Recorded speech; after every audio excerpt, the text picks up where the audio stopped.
What's up mga koys? Nami karon diri sa Digo City Eco Park, and today is Sunday. Grabe ang daghan kay katao. And diri na side sa left kay na diri ang lake, and diri na side is na diri ang park. Kauban ako si Travel ni Juben. Kasi masutin mo karong Domingo ha.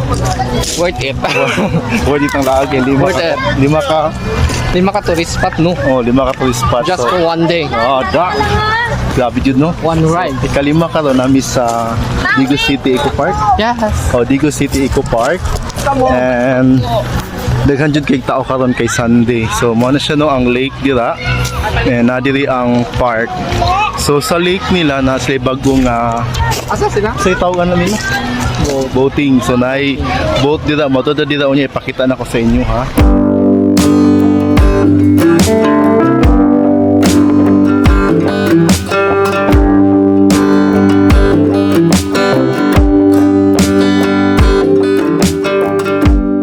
Ang entrance fee di ari no is 20 pesos. Kipangita din ang mong tulo ka uban. Asa mo tulo ka uban? Ito daw. Ito sila. So narito si Rod lang niya sa Davao, si Birds Adventure nga nag-operate sa yang doon pinabtish sila ni Jimboy. So grabe no, amazing kayo dahil taong park ka ron, and makalingaw mang good na i-boating diyan no. Bago na nilang attraction di ari, especially sa mag-family no, magsakay-sakay og boat. So taon-taon magpalupad mi sa drone pa ng team MBB.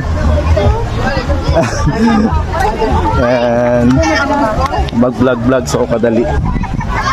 Mudul ta din no sa ilang lake. Ipakita na ko sa inyo ha. Mo ni siya ang lake kani.